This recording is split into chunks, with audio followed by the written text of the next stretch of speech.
नमस्कार दोस्तों, स्वागत है आप सभी का हमारे यूट्यूब चैनल वेद वर्मा पर। दोस्तों, छत्तीसगढ़ का आप सभी का पेपर लगा हुआ है और छत्तीसगढ़ पेपर में भारतीय संविधान अधिनियम 1872 जो है, आपके 10 क्वेश्चन लगभग हर बार बन रहे हैं और ये काफ़ी इम्पोर्टेंट एक्ट है।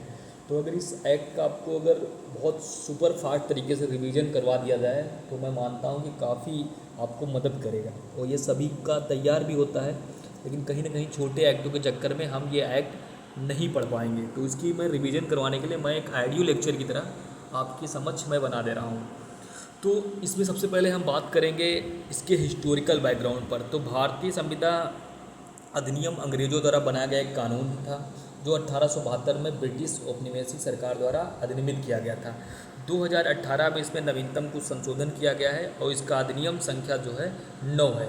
इसकी प्रवर्तन तिथि 1 सितंबर 1872 है। जो पुराना हमारा इंडियन एविडेंस एक्ट था वो भी जो है 1 सितंबर 1872 को परिवर्तित हुआ था। और वो क्या था कि 1872 का ही एक्ट था। एक्ट नंबर इसका 9 है, उसका 1 था, जो आपको हेल्प करेगा कहाँ पर जाके। अभी जो पुराना एक्ट पूछा जा रहा है आपका Indian evidence act Jharkhand APO के एग्ज़ाम में, तो इसलिए भी वो ज़रूरी है। तो गवर्नर जनरल द्वारा अनुमति प्रदान की गई थी इसमें 25 अप्रैल 1872 को। ये बात आप सभी को याद रखना है।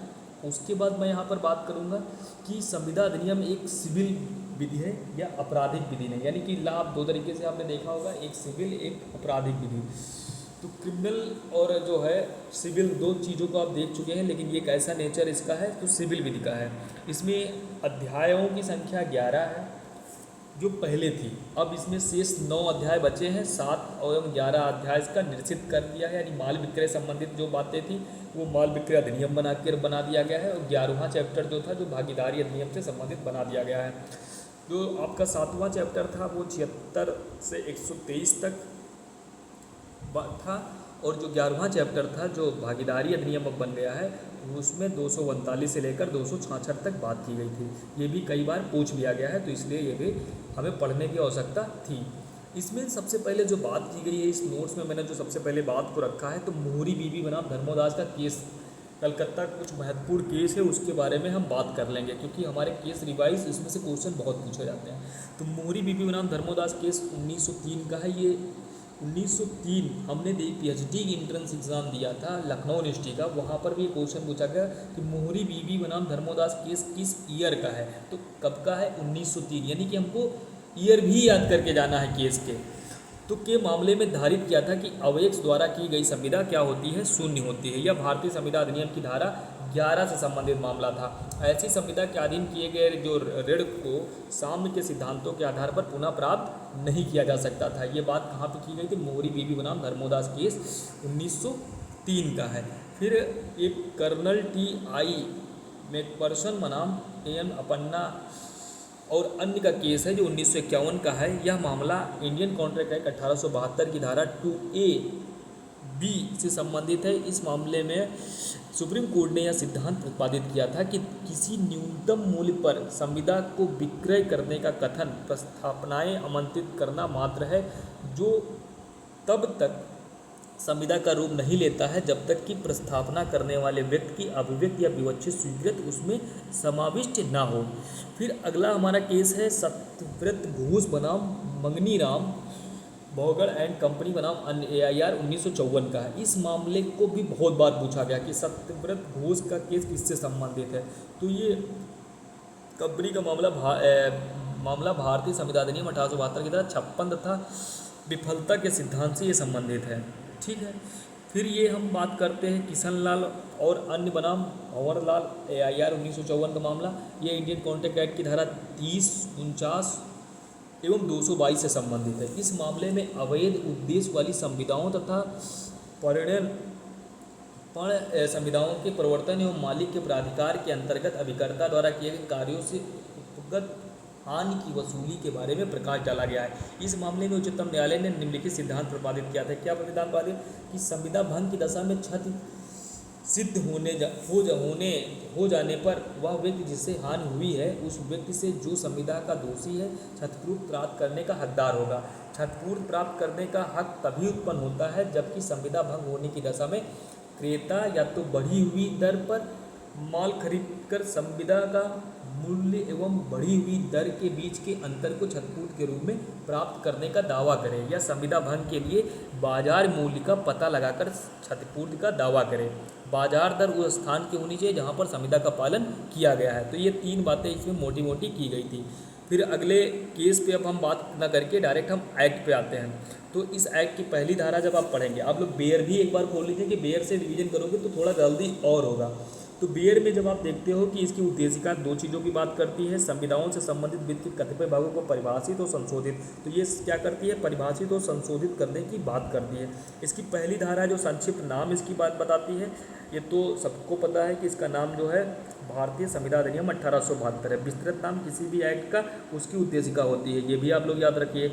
और इसका विस्तार संपूर्ण भारत पर है। 31 अक्टूबर 2019 से ये क्या हुआ, जम्मू कश्मीर में भी लागू होने लगा था। इसका जो प्रवर्तन तिथि है 1 सितंबर 1872 है, ये भी आपको पता है। इसकी सेविंग क्लास पीसी में बात की गई कि ये किस पे नहीं लागू होगी। तो एक तो इंस्टीट्यूट अधिनियम विनियमन के उपबंध व्यापार की किसी प्रथा या रूढ़ि पर किसी संविदा की प्रसंगति पर असंगत प्रभाव नहीं डालती है। यानी प्रथा और रूढ़ियों को कुछ विनियम हैं, कुछ इंस्टीट्यूट हैं जो नहीं निश्चित किए गए हैं, उन पर ये किसी भी तरीके से संविदा अधिनियम प्रभाव नहीं डालेगी। ये एक ही धारा की सेविंग क्लास जब बेयर आप पढ़ोगे तो उसमें बात की गई है। फिर इसकी निर्वचन खंड, अपनी परिभाषा खंड को पढ़ेंगे तो परिभाषा खंड में 10 परिभाषाओं को परिभाषित किया गया है। सबसे पहले संविदा एवं जो अधिनियम है उसके बारे में जो पहली हम परिभाषाओं को हम एक नज़र में देख लेंगे कि परिभाषाएं कौन कौन सी हैं। तो पहली 2A में परिभाषा की गई है प्रस्थापना की, ठीक है। 2B में बात की गई है वचन की। 2C में बात की गई है वचनदाता और वचन ग्रहीता की। 2D में करार किसकी बात की गई है, प्रतिफल की। 2E में बात की गई है करार की। फिर 2F में बात की गई है व्यधिकारी वचन की। फिर 2F के बाद जब हम आते हैं G में, तो G में बात की गई है शून्य करार की। H में बात की गई है जो है संविदा की। I में बात की गई है शून्यकरणीय संविदा की। और फिर लास्ट में बात की गई है शून्य संविदा की, ठीक है। तो इस तरीके से मैंने देख लिया कि परिभाषाएं क्या दी गई हैं कहाँ पे, क्योंकि परिभाषा से भी क्वेश्चन डायरेक्ट बन जाता है। लेकिन हम सबसे पहले इस नोट्स में जो बात करेंगे, सबसे पहले संविदा एवं करार को समझते हैं। 2H में संविदा की बात की गई है। तो एक करार जो विधि द्वारा परिवर्तनीय हो, इस परिभाषा के अनुसार संविदा के 2 आवश्यक तत्व होंगे, एक तो करार, दूसरा विधि द्वारा परिवर्तनीय। अब करार पे पहले हम परिभाषा 2H में गए, करार। तो करार की जब बात उसमें हमने देखा तो करार की बात की गई है 2E में। करार यानी कि एग्रीमेंट, हर एक वचन और वचनों का एक संवर्ग जो एक दूसरे के लिए प्रतिफल हो, करार है। मतलब हर एक वचन, एक हमने किसी को वचन दिया और उन वचनों का अगर हम बहुत सारे वचन को एक में जोड़ लिए तब भी वो क्या बनता है, एक दूसरे के प्रतिफल को करार कहते हैं। करार कब संविदा बन जाती है, इसके बारे में कहा है कि जब करार विधि द्वारा परिवर्तनीय हो जाता है, यानी कानून के द्वारा उसको लागू करवा दिया जाता है, तो वो संविदा बन जाती है। फिर हम बात करते हैं कि करार विधि द्वारा परिवर्तनीय कब हो जाता है। तो करार विधि द्वारा परिवर्तनीय तब होता है जब वो संविदा अधिनियम की धारा 10 के अंतर्गत दी गई शर्तों को पूरा करता है। यानी कि कोई भी जब करार है वो विधि द्वारा परिवर्तन कब कराया जाएगा, जब वो धारा 10 की आवश्यक शर्तों को पूरा करेगा। अब धारा 10 की आवश्यक शर्तें क्या हैं, करार के पक्षकार सक्षम होने चाहिए, यानी कि करार जो करने जा रहे हैं वो सक्षम व्यक्ति होना चाहिए। और इसकी बात कहाँ पर की गई है, धारा 11 और 12 में। फिर कहते हैं कि पक्षकारों की स्वतंत्र सहमति होनी चाहिए, यानी कि वो जो कंसेंट दे रहे हैं वो अपनी स्वतंत्र देनी चाहिए। वो स्वतंत्र कंसेंट की बात कहाँ पे की गई है, 13 और 22 में। फिर कहते हैं विधिपूर्ण प्रतिफल हो, यानी कि जो भी हम करार किसी कर रहे हैं तो उसका विधिपूर्ण प्रतिफल होना चाहिए। ये नहीं कि उसका कोई भी प्रतिफल हो, कोई विधिपूर्ण प्रतिफल होना चाहिए। इसका नहीं, ये नहीं कि आपको अगर मतलब मेरी वचन को पालन कर दोगे तो आपको हम एक बैंक लूट के दे देंगे, तो ये कोई हमारा प्रतिफल नहीं होगा। विधिपूर्ण प्रतिफल होना चाहिए, तो विधिपूर्ण उद्देश्य होना चाहिए। इसकी बात कहाँ पे की गई है, धारा 23 में। अगर विधिपूर्ण उद्देश्य नहीं होगा तब भी करार हमारा विधि द्वारा परिवर्तनीय नहीं होगा।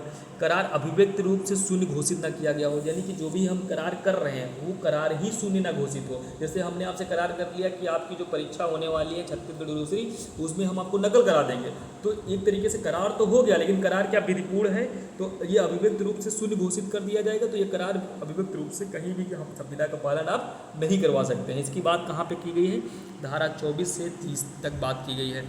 फिर हम बात करेंगे 2A बात करती है ऑफर की, यानी कि प्रस्ताव की। प्रस्ताव में क्या हम देखते हैं कि जब कोई व्यक्ति किसी दूसरे व्यक्ति को कोई कार्य करने या करने से मना करने की इच्छा प्रकट करता है तो उसे प्रस्ताव कहा जाता है। यानी कि जो कोई व्यक्ति किसी दूसरे व्यक्ति को कोई कार्य करने या ना करने को अपनी इच्छा प्रकट करता है तो वो उसे क्या कहा जाता है, प्रस्ताव किया जाता है। एग्जाम्पल के रूप में हम समझते हैं कि एक व्यक्ति के अपना एक वाहन 75,000 रुपये में बेचना चाहता है और उसी उद्देश्य से वह अपनी उक्त इच्छा बी के सामने प्रकट करता है ताकि वह उसे क्रय करने की अपनी अनुमति प्रदान कर दे। यहाँ एक इच्छा को क्या कहा जाएगा, प्रस्ताव कहा जाएगा। तो इस पर एक लैंडमार्क जजमेंट है लालमंग शुक्ला बनाम गौरी दत्त 1913, मुनीम केस के नाम से भी ये जाना जाता है। इस केस में क्या हुआ था कि लालमंग शुक्ला बनाम गौरी दत्त 1913, ये भी एक बार ईयर पूछ लिया गया था, ठीक है। तो इसमें परिचय पूरा मैंने तरीके से लिख दिया है। परिचय इसमें क्या है कि मामला अनुबंध की वैधता, वैलिडिटी ऑफ कॉन्ट्रैक्ट की अवधारणा से संबंधित है। मामला प्रस्तावों के संचार से संबंधित है और इलाहाबाद न्यायालय द्वारा इसको जो है ऐतिहासिक एक निर्णय है। इसमें तथ्य ये थे कि इस मामले में प्रतिवादी का भतीजा फरार हो गया था और कहीं नहीं मिल रहा था। प्रतिवादी ने अपने भतीजे को ढूंढने के लिए सरकारी नौकरों को भेजा था। वादी जो प्रतिवादी का नौकर था वो अकस्मात उसका भतीजा मिल गया और उसके पास ले गया। जैसा कि वादी घर से बाहर निकला, प्रतिवादी ने अपने भतीजे को ढूंढने वाले को 501 रुपये का पुरस्कार देने की घोषणा कर दी थी, लेकिन वादी को इसकी जानकारी नहीं थी और वादी ने लापता भतीजे को ढूंढ लिया और उसके घर कानपुर वापस ले आया। उक्त घटना घटित होने के 6 माह बाद गौरी दत्त ने वहां वादी को क्या किया, बर्खास्त कर दिया। तो नौकरी से हटाने के बाद वादी ने 501 रुपये इनाम का दावा किया। परिणाम स्वरूप वादी लालमंग शुक्ला ने अपने मालिक गौरी दत्त के विरुद्ध उसे उचित इनाम नहीं देने के लिए मुकदमा दायर किया। तो शामिल मुद्दे क्या थे, क्या वादी प्रतिवादी से इनाम पाने का हकदार है, क्या वादी द्वारा प्रतिवादी को कोई बैच स्वीकृत दी गई है। अवलोकन में पता चलता है कि न्यायालय ने इस मामले में अनुबंध के संबंध में 2 आवश्यक बातों पर विचार किया। पहला था कि प्रस्ताव या प्रतिज्ञप्ति के बारे में पूर्ण जानकारी होना, यानी क्या उस व्यक्ति को जिससे ये जो इनाम की हकदार की बात किया उसको पूर्ण जानकारी थी, प्रस्ताव की स्वीकृति उन्होंने दिया था कि नहीं दिया था।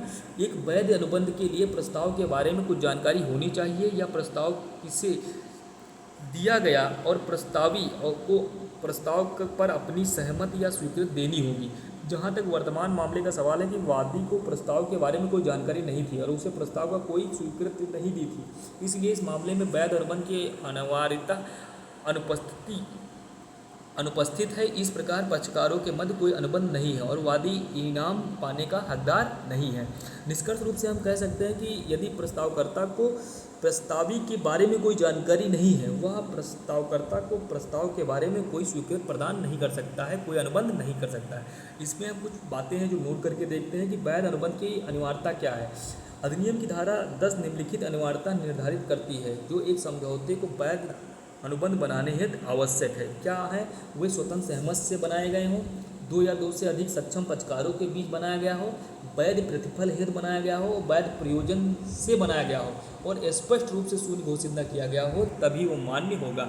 एक वैध अनुबंध की आवश्यक अनिवार्यताएं क्या है, प्रस्ताव और स्वीकृति, यानी कि प्रस्ताव किया जाए। एक वैध अनुबंध तभी बनेगा जब प्रस्ताव और उसकी स्वीकृति होगी, विधिक दायित्व का उद्देश्य होगा और किसी समझौते में शामिल शर्तें अस्पष्ट या निश्चित नहीं होनी चाहिए।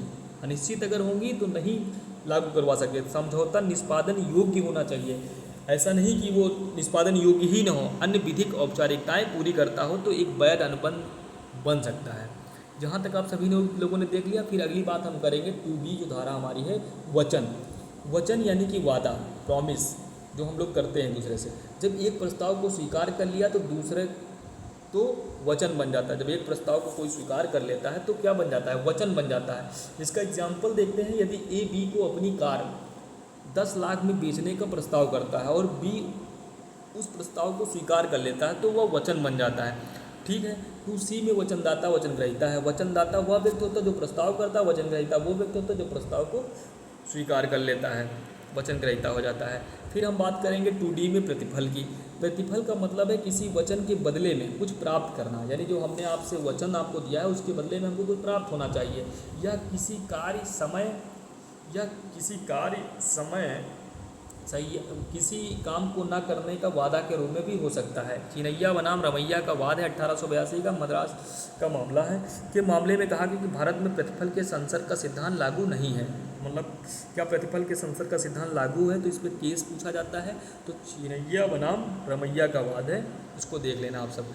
इस पर एक मैगजीन था न्यूडो फैक्टो नॉन क्यूरिट एक्टियो, किस जिस करार में प्रतिफल ना हो उसे लागू नहीं कराया जा सकता है, यानी कि बिना प्रतिफल रहित करार को लागू नहीं कराया जा सकता है। ठीक है। फिर 2F में बात करेंगे व्यतिकारी वचन। व्यतिकारी वचन क्या होते हैं? ऐसे वचन जो एक दूसरे के प्रति प्रतिफल या प्रतिफल का हिस्सा बनते हैं वे व्यतिकारी वचन कहलाते हैं। फिर हम जी में बात करेंगे शून्य करार की। ऐसे करार जिन्हें न्यायालय द्वारा लागू नहीं किया जाता है उन्हें शून्य करार कहा जाता है। उदाहरण, यदि कोई व्यक्ति बारिश लाने के लिए नाचने का वादा करता है और उसे बदले में कुछ राशि देने का वादा करता है तो यह करार शून्य होगा, क्योंकि यह एक असंभव कार्य है। फिर आई में है शून्यकरणीय संविदा। आई में शून्यकरणीय संविदा से तात्पर्य क्या है? शून्य, इसका आशय यह है कि शून्यकरणीय रूप में एक वैध संविदा है, लेकिन करार में कोई दोष मौजूद है तो एक पक्ष द्वारा शून्य बनाया जा सकता है। जैसे एक समझौता कानूनी रूप से बाध्यकारी है और उसमें शामिल एक या अधिक पक्षों द्वारा उसे लागू किया जाता है, अन्य पक्षकार समझौते को लागू नहीं कर सकता है। इसे शून्य घोषित करना केवल उस पक्षकार के लिए विकल्प है जिस पर प्रतिकूल प्रभाव पड़ता है। 2G में शून्य संविदा की बात है। आसान भाषा में इसको हम समझ लेते हैं कि यह एक ऐसी संविदा है जो एक बार वैध थी लेकिन अब अमान्य है एवं इसे न्यायालय द्वारा भी लागू नहीं किया जा सकता है। ऐसा आमतौर पर तब होता है जब संविदा का उद्देश्य अवैध हो जाता है, कोई पक्षकार अपने दायित्व को पूरा करने से पहले मर जाता है या अन्य घटनाएं जो संविदा को पूरा करने में असंभव बना देती, तो उसे क्या कहा जाता है? शून्य संविदा। मान लीजिए ए बी को 5 साल बाद 10,000 रुपये का भुगतान करने का वादा करता है, लेकिन ए की 4 साल में ही मृत्यु हो जाती तो यह संविदा अब शून्य हो जाएगी, क्योंकि ए का वादा जो है पूरा नहीं हो सकता है। फिर हम बियर एक्ट के अनुसार क्या करेंगे, देखेंगे कि इस परिभाषा जो संविदा विधि द्वारा प्रवर्तनीय नहीं रह जाती वह शून्य हो जाती है। जब यह प्रवर्तनीय नहीं रह जाती तो शून्य संविदा कहलाती है। ठीक है। अब हम लोग बात करेंगे धारा 3 जो मोस्ट इम्पॉर्टेंट है। कभी इस पे क्वेश्चन हमेशा कभी ना कभी आदमी फंस जाता है, तो यहाँ पे क्या करना है, इसमें देखना है कि प्रस्थापनाओं की संसूचना, 3 चीज़ों की बात की गई। प्रस्थापनाओं की संसूचना, प्रतिग्रहण और प्रतिसंग्रहण।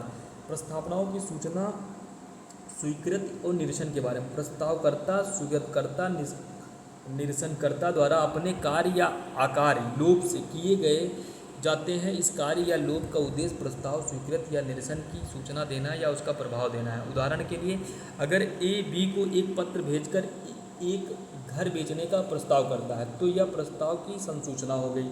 अगर बी पत्र प्राप्त करके घर खरीदने की स्वीकृति देता है तो यह प्रस्ताव की स्वीकृति हो गई। अगर ए पत्र भेजने से पहले घर बेचने का मन बदल देता है और बी को संसूचित कर देता है तो यह प्रस्ताव का निरसन हो जाएगा। तो यहाँ पर तो अब तीनों बातें यहाँ पर आपने क्लियर कर ली। फिर चौथी जो सेक्शन हमारी है वो संसूचना कब संपूर्ण होती है। जो हम जानकारी देने जा रहे हैं वो कब पूर्ण हो जाती है। तो संसूचना कब पूर्ण हो जाती है इसके बारे में बात कहाँ पे की गई है? 4 में। संसूचना कब पूर्ण हो जाती है? जब कोई व्यक्ति किसी को प्रस्ताव देता है तो संसूचना को तब पूरा माना जाता है जब वह प्रस्ताव उस व्यक्ति के ज्ञान में आ जाती है जिसके लिए वह दिया गया है। उदाहरण हम देखते हैं यहाँ पर कि ए बी को एक पत्र भेजता है जिसमें वह एक निश्चित मूल्य पर अपनी कार बेचने का प्रस्ताव देता है, तो प्रस्ताव की संसूचना तब पूरी होगी जब बी पत्र प्राप्त कर लेता है और उसके ज्ञान में आ जाएगा। ठीक है। तो इस तरीके से 4 सेक्शन आपकी हो गई। तो जो स्वीकृत की सूचना है उसके बारे में बात की गई है इसी धारा में। स्वीकृत की संसूचना प्रस्तावक के विरुद्ध तब पूरा हो जाता है जब उसे प्रेषित करने के क्रम में रखा जाता है ताकि वह स्वीकृतकर्ता की शक्ति से बाहर हो जाए। स्वीकृतकर्ता के विरुद्ध यह तब पूरा हो जाता है जब यह प्रस्तावक के ज्ञान में आ जाए। उदाहरण के लिए, यदि बी ए के प्रस्ताव को स्वीकार करता है, बी क्या करता है? ए के प्रस्ताव को स्वीकार करता है और उसे डाक से एक पत्र भेजता है, तो स्वीकृत की संसूचना प्रस्तावक ए के विरुद्ध तब पूरी हो जाती है जब बी पत्र को पोस्ट कर देता है। स्वीकृतकर्ता बी के विरुद्ध तब हो जाती है जब ए प्राप्त कर लेता है और उसको ज्ञान में आ जाती है। तो इस उदाहरण से आप अच्छे से समझ सकते हैं। प्रस्ताव का निरसन द्वारा संसूचना, निरसन की संसूचना प्रस्तावक के विरुद्ध तब पूरी हो जाती है जब उसे प्रेषित करने के क्रम में रखा जाता है ताकि वह निरसनकर्ता की शक्ति से बाहर हो जाए। निरसनकर्ता के विरुद्ध यह तब पूरी हो जाती है जब प्रस्तावक के ज्ञान में आ जाती है। उदाहरण से इसको समझते हैं। यदि ए बी को भेजे गए ए क्या करता है, बी को भेजे गए प्रस्ताव को डाक से वापस ले लेता है तो निरसन का संचार प्रस्तावक को विरुद्ध तब पूरी होती है जब बी पत्र को पोस्ट कर देता है। निरसनकर्ता ए के विरुद्ध तब होती है जब बी को प्राप्त कर ले और उसके ज्ञान में आ जाए। तो ये सारी बातें यहाँ से आपने क्लियर कर लिया होगा। इसमें कुछ महत्वपूर्ण केस हैं जो पूछे जाते हैं हर बार। तो एक है बेल्फोर बनाम बेल्फोर का केस है जो 1919 का है के मामले में प्रतिवादी सीलोन में नौकरी करता था। कहाँ पे? सीलोन में नौकरी करता था। छुट्टियाँ बिताने अपनी पत्नी के साथ इंग्लैंड गया। वहाँ पत्नी बीमार हो गई और उसने वहाँ इलाज करवाया लेकिन वह पूरी तरह से ठीक नहीं हुई। प्रतिवादी को नौकरी पर वापस सीलोन आना था, इसलिए उसने पत्नी को प्रतिमाह इलाज एवं खर्च हेतु प्रतिमाह 30 पाउंड प्रतिमाह देने का वचन दे दिया था और सीलोन वापस चला गया। कुछ माह तक वह पैसा भेजता रहा, बाद में वह पैसा भेजना बंद कर दिया। वादनी ने उक्त रकम वसूल करने के लिए वाद दायर किया। न्यायालय ने इस आधार पर वाद खारिज कर दिया कि पक्षकार का आशय विधिक जो संबंध था वो सृजित करने का नहीं था। ये तो उसने सद्भावना में कह दिया था, विधिक संबंध करने का नहीं, इसलिए उसको वाद को खारिज कर दिया गया था। ये केस काफ़ी इंपॉर्टेंट है, आप सभी याद रखना। धारा जो 5 है वो प्रतिग्रहणों पर प्रतिसंग्रहण की बात करता है। क्या बताती है कि प्रस्ताव एवं स्वीकृत दोनों ही अपनी संसूचना पूर्ण होने से पहले वापस ले ली जा सकती है। यानी हमने इधर एक प्रस्ताव किया, उधर प्रस्ताव पहुंचा, ये दोनों चीज़ें वापस करी जा सकती हैं जब तक उनको दोनों को जानकारी ना हो। तो इसके बारे में नियम कौन प्रतिपादित करती है? धारा 5। धारा 5 क्या कहती है कि प्रस्ताव का निरस्तीकरण यदि कोई व्यक्ति प्रस्तावक किसी प्रस्ताव को डाक द्वारा भेजता है और दूसरा व्यक्ति उसे डाक द्वारा स्वीकार करता है तो प्रस्तावक अपनी स्वीकृत की सूचना प्राप्त होने से पहले कभी भी अपना प्रस्ताव वापस दे सकता है। यानी कि उसको सूचना भेजी गई है, सूचना जब तक उसको पहुंचे उससे पहले अपना प्रस्ताव वापस ले सकता है। स्वीकृत का निस्तीकरण कैसे होगा? प्रस्ताव का निरस्तीकरण तो हो गया, अब स्वीकृत का कैसे होगा? यदि कोई स्वीकृतकर्ता अपनी स्वीकृति को डाक द्वारा प्रस्तावक को भेजता है तो वह प्रस्तावक को अपनी स्वीकृति की सूचना प्राप्त होने से पहले कभी भी अपनी स्वीकृति वापस ले सकता है। क्लियर हो गया? अब धारा हमको देखना है 6, प्रतिसंग्रहण कैसे किया जाता है। धारा 6 के अनुसार प्रस्ताव निम्नलिखित तरीकों से निरस्त किया जा सकता है। कैसे? संसूचना द्वारा। प्रस्तावक प्रस्ताव ग्रहीता को संसूचना देकर स्वीकृत से पहले किसी भी समय प्रस्ताव को निरस्त कर सकता है। स्वीकृत उसको जब तक मिले तब से पहले कभी भी निरस्त करता है। समय सीमा के बीत जाने के बाद यदि प्रस्ताव में स्वीकृत के लिए कोई समय सीमा निर्धारित की गई तो वह समय बीत गया है तो प्रस्तावक निरस्त कर। जैसे कि हमने कोई आपसे बात बोली कि हम आपको क्लास जो है 20 दिन के तक आपको फ्री देंगे और 20 दिन तक आपने नहीं दिया कोई जानकारी तो कहीं ना कहीं वो समय सीमा समाप्त हो जाएगी। तो इस तरीके से भी हमारा आपका प्रस्ताव जो हो सकता था वो समाप्त हो जाएगा। पूर्व शर्त की विफलता, यदि प्रस्ताव में कोई पूर्व शर्त थी और वह पूरी नहीं हुई है तो प्रस्ताव निरस्त हो सकता है। क्लियर? फिर चौथी बात है कि प्रस्तावक की मृत्यु या पागलपन पर, प्रस्तावक की मृत्यु या पागल होने पर प्रस्ताव स्वतः ही निरस्त हो जाता है। ठीक है, तो ये हो गई कैसे निरस्त होता है। अगली बात है धारा 7। धारा 7 भी इम्पॉर्टेंट है। स्वीकृति पूर्ण होनी चाहिए। कैसे पूर्ण होनी चाहिए? स्वीकृत में प्रस्ताव में किए गए सभी शर्तों से सहमत होनी चाहिए। यदि स्वीकृत में कोई बदलाव या अतिरिक्त शर्त जोड़ी जाती है तो वह स्वीकृत नहीं बल्कि एक प्रति प्रस्ताव माना जाएगा। यानी कि हमने कोई आपसे काम स्वीकृत के लिए कहा, आपने उस पर क्या किया, दूसरी अपनी कोई बात रख दी तो वो प्रति प्रस्ताव होगा, वो स्वीकृत को स्वीकृत में नहीं बदला जाएगा, सहमत नहीं मानी जाएगी। फिर 8 है, कहती है स्वीकृत के तरीके क्या है। स्वीकृत 2 तरीके से यहाँ पर बात करें, 2 तरीके बताए गए हैं। एक शर्तों का पालन द्वारा, दूसरा है प्रतिफल की प्राप्ति के द्वारा। फिर 9वीं है जो बताता है वचन, अभिव्यक्ति और विवक्षित के बारे में बात बताता है। किसी वचन की जो प्रस्तावना या स्वीकृत यदि शब्दों में की जाती है तो वह अभिव्यक्ति वचन कहलाता है। अगर यदि वह अन्य तरीके से किया जाता है जैसे आचरण के द्वारा तो वो विवक्षित कहलाती है, यानी एक्सप्रेस और इम्प्लाइड। उसकी बात कहाँ पे की गई है? 9 में। अब कुछ इंपॉर्टेंट बातें हैं उनको हम देख लेते हैं। हार्वे बनाम पेशी 1893 के मामले में प्रीवी काउंसिल ने प्रस्थापना के लिए निमंत्रण के संबंध में सिद्धांत प्रतिपादित किया था। मतलब प्रस्थापना के नियंत्रण के लिए सिद्धांत कहाँ पे प्रतिपादित हुआ था? तो हार्वे बनाम पेशी के बाद में। पर हार्वे बनाम पेशी में प्रभावित सिद्धांत को सुप्रीम कोर्ट ने सर्वप्रथम मैकफरसन बनाम अपन्ना AIR 1951 के बाद में अपना लिया था। फिर हम बात करेंगे चैप्टर नंबर 2। चैप्टर नंबर 2 जो आपसे बात करता है संविदाओं शून्यकरणीय संविदाओं और शून्य करारों के बीच में, यानी कि यहाँ पे संविदा के बारे में पढ़ोगे, शून्यकरणीय संविदाओं के बारे में पढ़ोगे और शून्य करारों के विषय में पढ़ोगे, 3 चीज़ों के बारे में। तो 10 धारा कहती है कि कौन से करार संविदाएं हैं, कौन सी करार क्या है, संविदाएं हैं। तो ये कहती है कि वे सभी करार संविदाएं हैं जो पक्षकारों की स्वतंत्र सहमत से की जाएगी, वैध प्रतिफल के लिए किया जाएगा, वैध उद्देश्य के लिए किया जाएगा और एतत् द्वारा उसे शून्य न घोषित किया जाएगा। तो ये सारे करार क्या हो जाएंगे, संविदा हो जाएंगे। फिर कहते हैं संविदा करने के लिए सक्षम कौन है, ये बात धारा 11 में कही जाती है। निम्नलिखित व्यक्ति संविदा करने हेतु सक्षम है। कौन कौन? वह वयस्क हो, वह स्वस्थचित्त हो, किसी विधि द्वारा उस जिसके अधीन वो है संविदा करने के लिए निर्हित न किया गया हो, यानी मना न किया गया हो, तो वो क्या होगा, संविदा करने के लिए सक्षम होगा। तो यहाँ पर हम नोट करके चीज़ों को रखे हैं कि संविदा के प्रयोजनार्थ वयस्क व्यक्ति वह है जिसने 18 वर्ष की आयु पूरी कर ली है। वयस्कता की आयु भारतीय वयस्कता अधिनियम 1875 की धारा 3 द्वारा निर्धारित की गई है।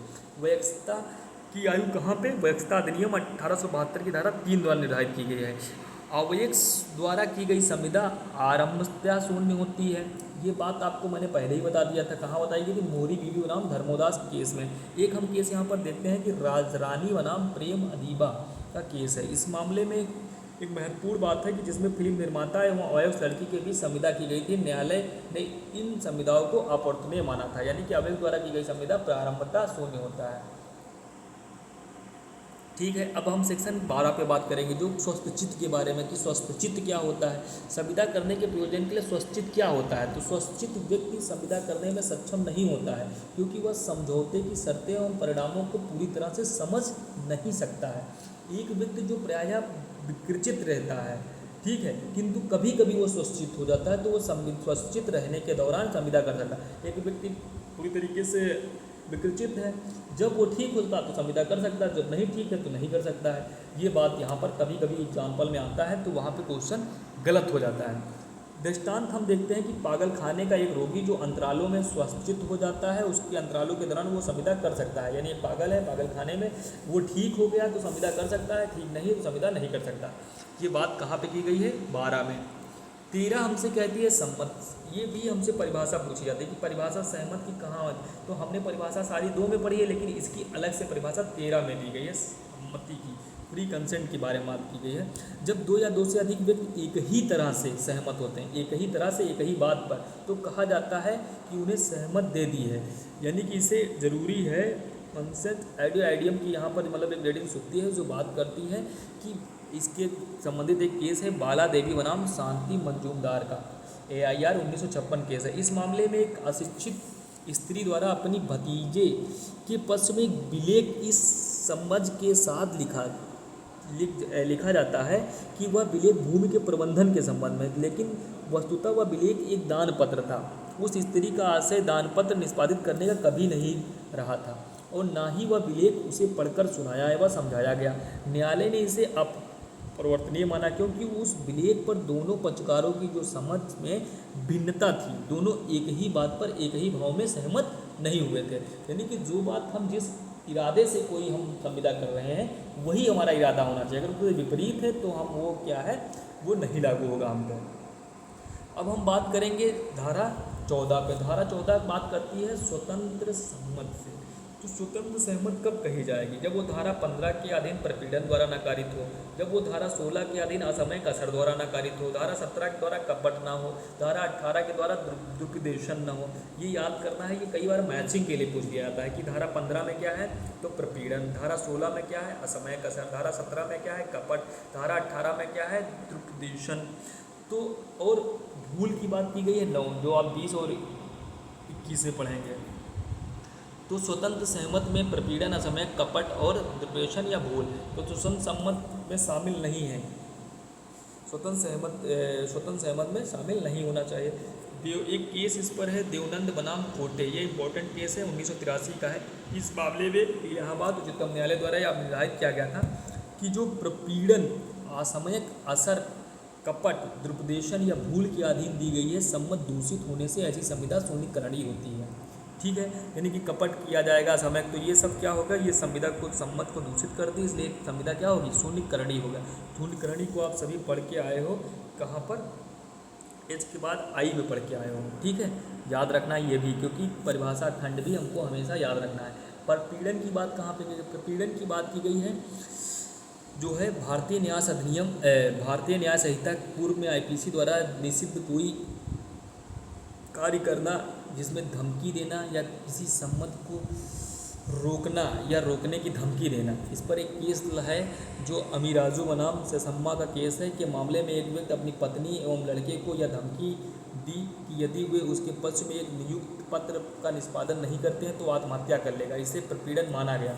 यानी कि क्या हुआ था कि एक व्यक्ति ने अपनी पत्नी और लड़के को धमकी दे दी थी, क्या, यदि वे उसके पक्ष में नियुक्ति पत्र का निष्पादन नहीं करते हैं तो आत्महत्या कर लेगा। तो इसलिए उन्होंने सहमत दे दी होगी, तो इसको क्या माना जाएगा? प्रपीड़न माना जाएगा। किसमें बात थी ये? अमीराजू बनाम सेसम्मा के बाद में। इसी पे एक है रंगनायम्मा बनाम अलवर सेट्ठी का केस है। रंगनायक कम्मा बनाम अलवर सेट्ठी 1889 केस है। इस मामले में क्या होता है कि एक 13 वर्षीय लड़की को जिसका पति मर ही रहा था, उसके पति के लिए एक लड़के को दत्तक में लेने के लिए अपनी सम्मत देने हेतु बलपूर्वक बाध्य किया गया। इसकी धमकी के साथ कि वह ऐसी सम्मत नहीं देगी तो उसके मृत पति के शव को दाह संस्कार के लिए वहां से नहीं हटाने दिया जाएगा। ऐसे दत्तक को विधिमान्य नहीं माना गया क्योंकि उसके लिए सम्मत जो थी वो प्रपीड़न के अधीन दी गई थी, तो ऐसी नहीं होनी चाहिए। फिर हम अब पढ़ेंगे तो सहमत से हमने देख लिया कि वो हमको जो हमने जो पढ़ी है, हमने क्या बोलते हैं, जो हमने प्रपीड़न पढ़ा धारा 15 में पढ़ा, उस पर 2 केस हमने देख लिया, एक अमीराजू का, एक रंगनायकम्मा बनाम अलवर सेट्ठी का। तो अगली बात हम पढ़ेंगे धारा 16। धारा 16 क्या बात करती है? असमय कसर। असमय कसर से हम क्या समझते हैं? जब एक व्यक्ति किसी दूसरे व्यक्ति की इच्छा पर हावी होने की स्थिति में है। एक व्यक्ति जैसे हम गुरु चेले में ज़्यादातर ये होता है कि गुरु जो है बच्चे पे कहीं ना कहीं वो अपने पूरी उसका असर करता है कि हम आपके गुरु हैं, तुम शिष्य हो, तो थोड़ा उस पर असर रहता है, तो उस पर हावी रहता है कहीं ना कहीं। तो जब एक व्यक्ति किसी दूसरे व्यक्ति की इच्छा पर हावी होने की स्थिति में होता है और इस स्थिति में उपयोग दूसरे व्यक्ति से अनुचित लाभ प्राप्त करने के लिए करता है तो उसे असमयक असर कहा जाता है। 16(2) के अनुसार अनुचित प्रभाव तभी हो सकता है जब एक व्यक्ति दूसरे पर वास्तविक या स्पष्ट रूप से अधिकार रखता हो।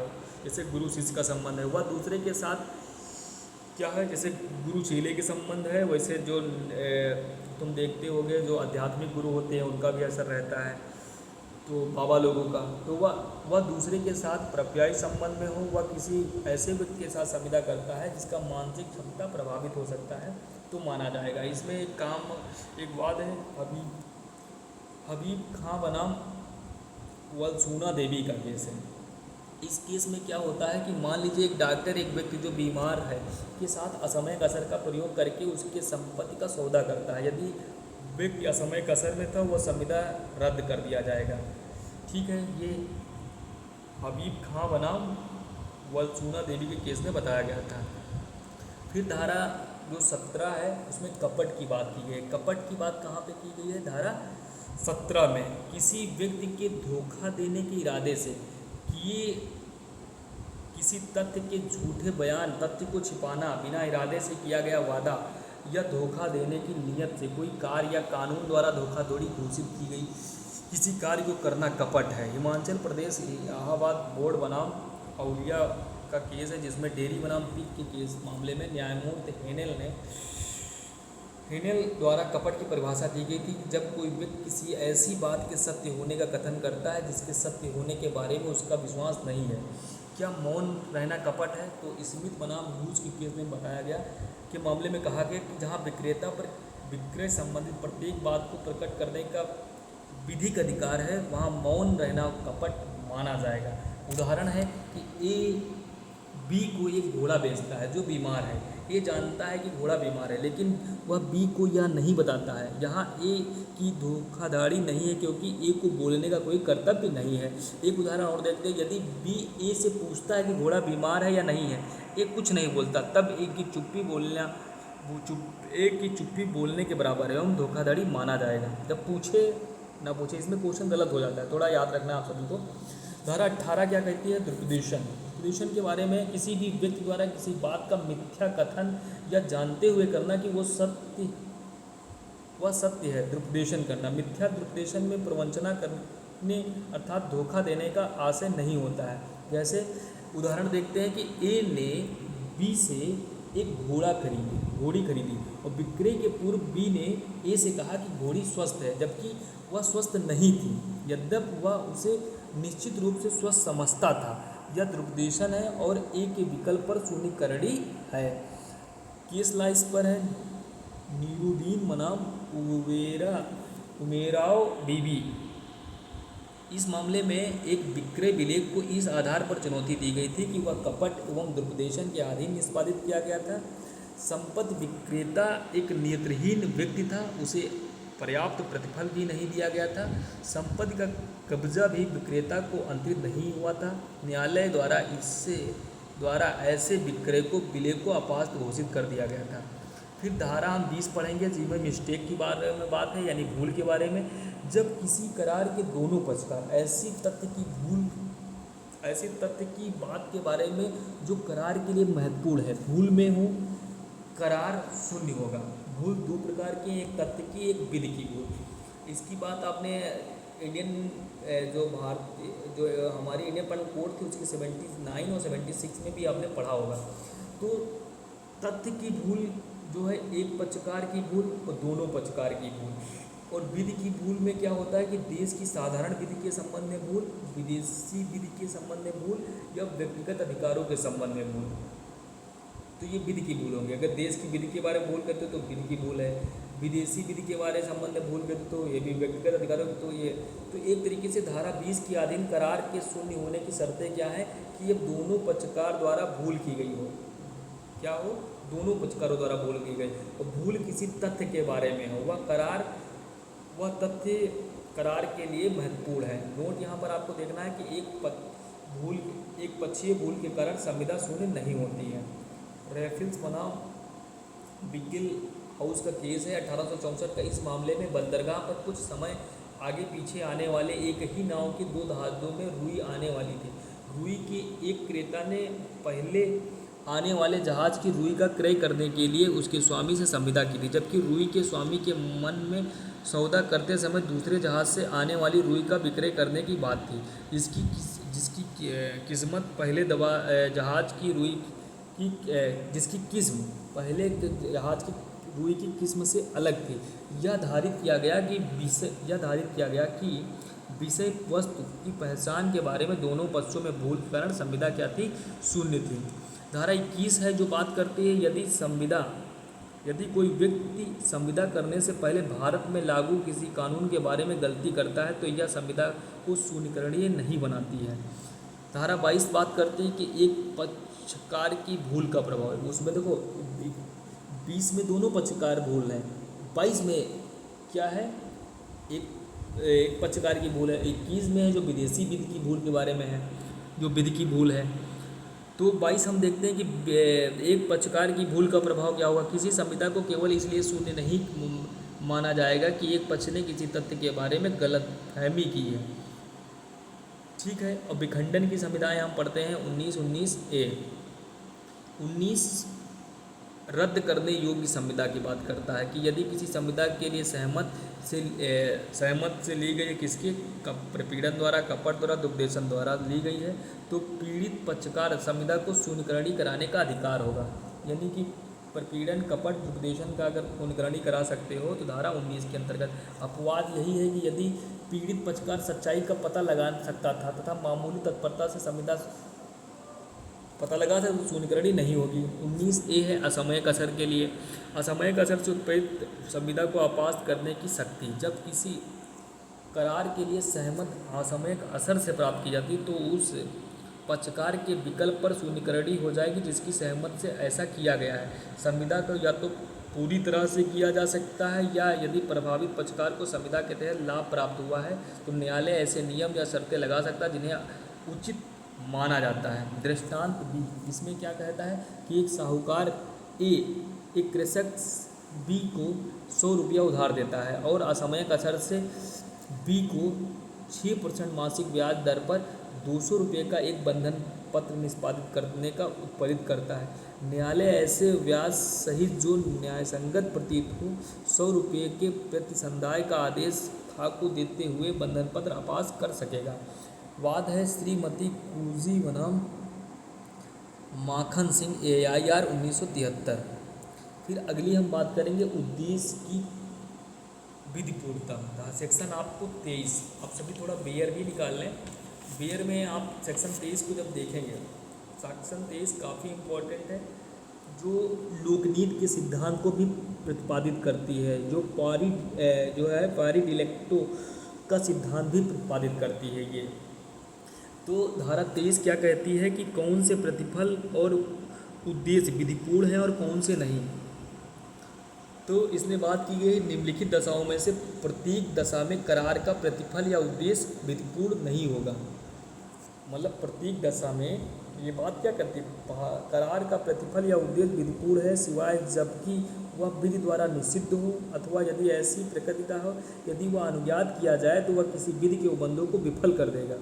वह कपट पूर्ण हो अथवा उसमें किसी अन्य के शरीर या सम्मति की क्षति अंतर्विलित है या विवक्षित हो अथवा न्यायालय उसे अनैतिक या लोकनीति के विरुद्ध माने। इन दशाओं में हर एक करार का प्रतिफल या उद्देश्य विधिपूर्ण कहलाता है। हर एक करार इसका उद्देश्य या प्रतिफल विधि विरुद्ध हो शून्य है। अगर प्रतिफल करार ये होगा विधि विरुद्ध होगा तो वो क्या हो जाएगा, शून्य हो जाएगा। तो इसके बारे में बात की, जो आपने बेयर देख लिया। फतेह सिंह बनाम सांवल सिंह का केस है 1978 का। इसमें कहा गया कपटपूर्ण उद्देश्य के लिए हो, किसी के शरीर और संपत्ति की क्षति पहुंचाने के लिए हो तो करार क्या हो जाएगा, शून्य हो जाएगा। एक केस है रामस्वरूप बनाम बंसी मंदर का केस है, जिसमें कहा गया कि करार का प्रतिफल एवं उद्देश्य अनैतिक हो, लोकनीति के विरुद्ध हो। रिचर्डसन बनाम मेलिस के बाद था, तो पालन पोषण एक बात जो है क्रय के बारे में बात करता है, तो वो भी क्या हो जाएगा, शून्य हो जाएगा। फिर धारा हम जो 24 यहाँ पर देखते हैं, जो 24 क्या कहती है, 24 बात करती है यदि प्रतिफल और उद्देश्य भागता विधि विरुद्ध हो तो करार शून्य होंगे। यदि प्रतिफल और उद्देश्य भागता विधि विरुद्ध हो जाए तो शून्य होंगे। यदि किसी करार का उद्देश्य किसी कानून का उल्लंघन करना हो या किसी व्यक्ति की या संपत्ति को नुकसान पहुंचाना हो तो यह विधि विरुद्ध माना जाएगा। अगर हमने आपसे किसी संबंध में कि आपको मैं पढ़ाऊँगा और अगर मैं आपको पढ़ाऊँगा तो उसके बदले हम अगर उसमें कोई विधि विरुद्ध काम भी आपसे कहने कर दें तो भागता तो सही है कि मैं आपको पढ़ाऊँगा, अगर उसका कुछ अंश अगर मैंने आपको गलत बता दिया तो वो कहीं ना कहीं क्या होगा, विधि विरुद्ध माना जाएगा। यदि किसी करार के बदले में दिया जाने वाला प्रतिफल भी विधि विरुद्ध है तो करार भी शून्य होगा। अगर प्रतिफल भी विधि विरुद्ध है तब भी करार क्या है, शून्य माना जाएगा। ये बात कहाँ पे की गई, 24 में। 25 क्या कहते हैं, प्रतिफल के बिना करार शून्य है। तो बिना प्रतिफल के किया गया करार शून्य होता है सिवाय कुछ अपवाद है जिनमें प्रतिफल नहीं भी मिलेगा तब भी करार क्या होगा, शून्य नहीं होगा। पहली बात कौन है कि लिखित और पंजीकृत करार में किसी कार्य के लिए क्षतिपूर्ति का वचन, कोई कार्य किया उसके क्षतिपूर्ति का वचन दिया गया है। परिसीमा कानून द्वारा वर्जित ऋण का भुगतान करने का वचन, उदाहरण राम श्याम को बिना किसी प्रतिफल के अपना घर देने का वादा करता है, यह करार बिना प्रतिफल के किया गया इसलिए शून्य है। लेकिन अगर राम इस करार को लिखित रूप में करे और पंजीकृत करा दे तो वैध हो जाएगा। इसके साथ हम सेक्शन पढ़ते हैं 2D, प्रतिफल की परिभाषा। यहाँ पर एक केस हमको देखना है कि के.एन. श्रीनिवास बनाम गजानंद पुरुषोत्तम पाटिल का केस है। इसको हम लोग याद करके जाएंगे। 26 है विवाह का अवरोधक करार शून्य है। प्रतिफल का जो है 25 में, 26 में विवाह अवरोधक करार शून्य है। कोई भी करार जो विवाह को रोकता हो शून्य हो जाएगा। अपवाद है अवयस्क के विवाह पर यह लागू नहीं होता है।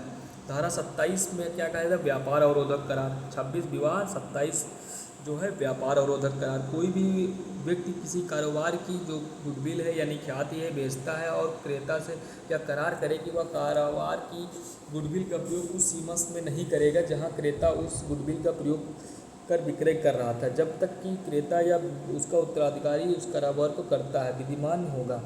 इसमें केस है मधुचंद बनाम राजकुमार 1874 का, इसको भी याद करके जाना है। फिर उसके बाद है विधिक कार्रवाइयों को अवरोधक करार शून्य। कोई भी करार जो विधि किसी पक्षकार को कानूनी कार्रवाई से रोकता है या उसके अधिकारों को लागू करने की अवधि की सीमित करता है तो भी शून्य माना जाएगा। इसमें केवल एक अपवाद है, मध्यस्थ के करार मान्य होते हैं। 29 है करार अनिश्चितता के कारण शून्य होता है। यदि किसी करार का अर्थ निश्चित नहीं है या उसे निश्चित नहीं किया जा सकता तो वह शून्य होगा। यह इसमें उदाहरण है कि यदि